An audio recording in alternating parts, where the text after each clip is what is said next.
그저 우린 공고한 현실에 넋이 나가고 넋두리 하면서 원망하면서 세월을 그렇게 보냅니다. 그런데 깨닫지 못하고 원망하고 넋두리하고 있을 때 하나님은 그때도 뭔가를 하고 계셨다는 거죠.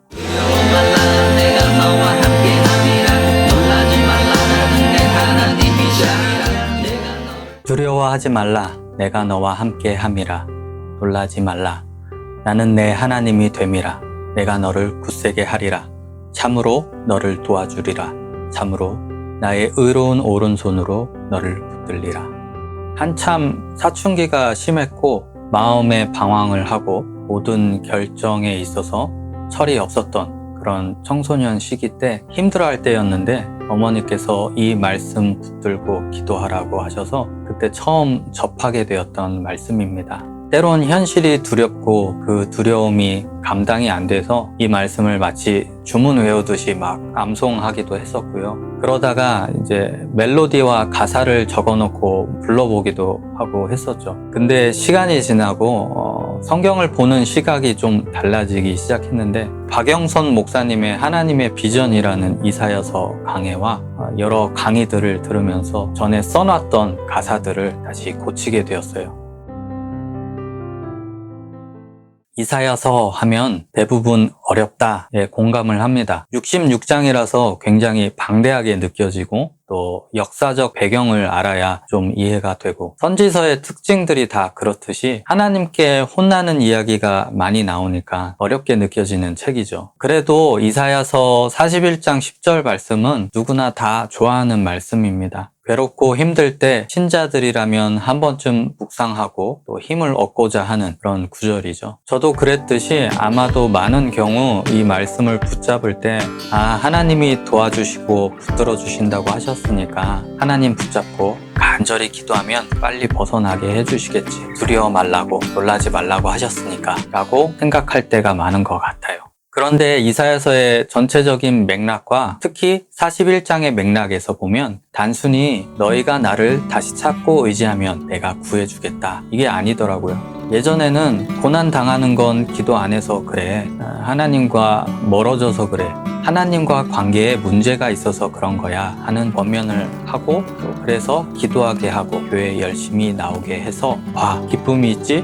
신앙생활 열심히 하니까 힘이 나고 일이 해결되지? 라고 답을 찾았던 게 전부였던 것 같아요. 하나님께 나아가려고 발버둥 치고 노력하는 거 중요한 부분이죠. 그런데 이게 결론이라고 생각해버리면 여기서 오해가 생깁니다. 첫째, 신앙은 자신의 노력에 달렸다라는 착각이 큰 문제이고요. 둘째는 현실에서 우리에게 일어나는 일들 속에서 하나님이 뭘 하고 계신지는 사라져버리게 돼요. 신앙에서 가장 중요한 건 하나님의 일하심인데 그건 빠져버리고 우리가 일을 하면 되는 이것으로 나아가죠. 겉으로는 좋아 보여요. 왜냐면 교회 자주 빠지던 사람이 교회 열심히 나오고 기도 안 했던 사람이 기도하러 나오고 성경 안 보던 사람이 일독하고 이독하고 그러니까요. 근데 여기에서 간과하지 말아야 할 부분은 신앙의 권면을 포장해서 자기의 의를 부추긴 것은 아닌지 기독교 신앙을 단편적으로 만들어버린 건 아닌지 생각을 해봐야 하죠. 41장의 맥락에서 1절부터 보면 모두 내 앞으로 나와라.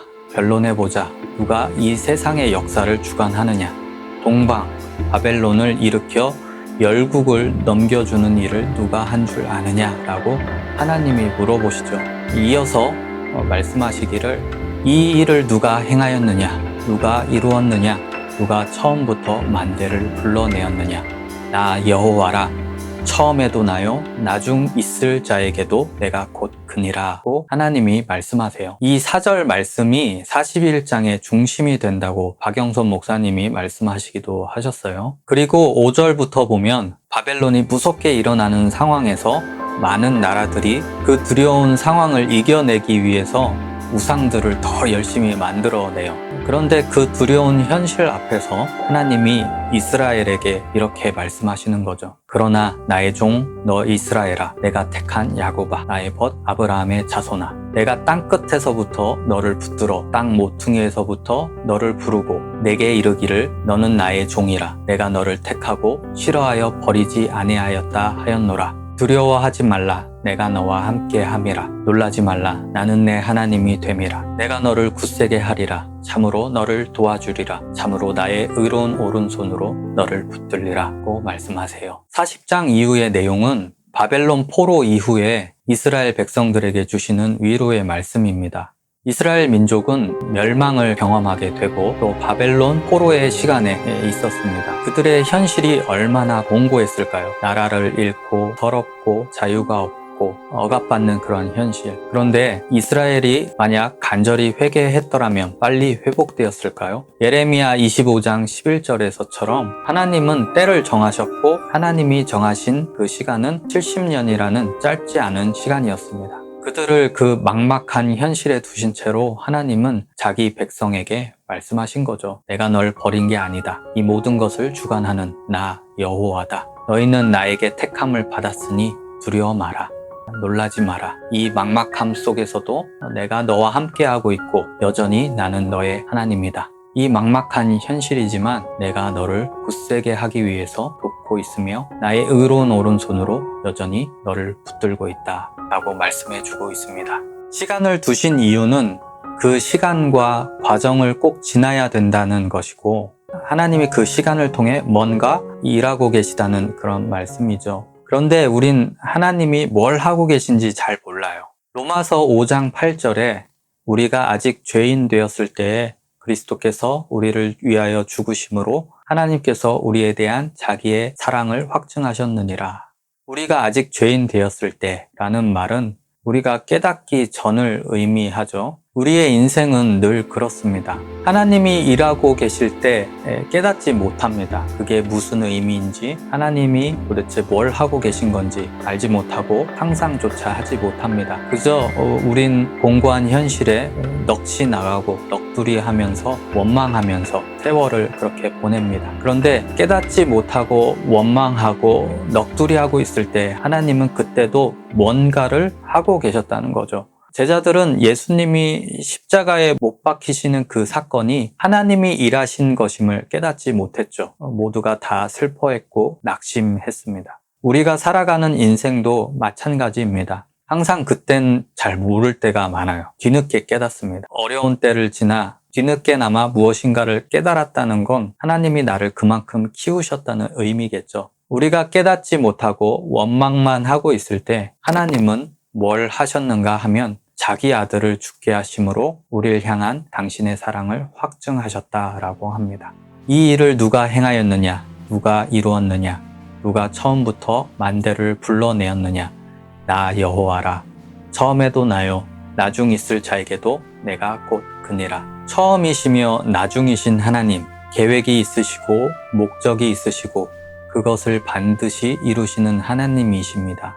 하나님이 처음이시고 나중이시라는 의미는 처음과 끝만 간섭하시는 것이 아니라 처음부터 마지막까지 모든 전 과정을 간섭하시고 이루시는 하나님이다라는 의미입니다. 빌립보서 1장 6절을 보면 너희 안에서 착한 일을 시작하시는 이가 그리스도 예수의 날까지 이루실 줄을 우리는 확신하노라고 말씀하는 바와 같습니다. 하나님께서 우리에게 선한 일을 시작하셨고 하나님을 사랑하는 자, 곧 그의 뜻대로 부르심 입은 자들에게는 모든 것이 합력하여 선을 이루느니라의 말씀처럼 모든 것, 우리의 모든 과정에서 일어나는 일들, 잘못, 연약함, 그런 것들을 선한 결과로 이끄시는 하나님이십니다. 그리고 그 과정들은 결국 그리스도 예수의 날까지 이르게 하십니다. 우리의 처음과 나중 되시는 예수께로 우리를 이끄신다는 말씀입니다. 우리의 인생에 마주하게 되는 실수, 후회, 두려운 현실, 이것들은 잘못했으니까 혼나봐라는 식으로 그 시간을 우리에게 주신 것이 아니라 그 사건을 통하여 더 단련시키고 훈련시켜서 더 하나님의 백성답게 하나님의 백성으로 회복하도록 가르치고 길러내시기 위한 하나님의 깊은 뜻이 있고 또 하나님의 일하심이 있다라는 그 메시지를 가사에 담고 싶었습니다. 더 깊은 말씀의 은혜를 원하신다면 박영선 목사님의 이사야서 강해 하나님의 비전과 또 고난에 대한 강의를 추천드립니다.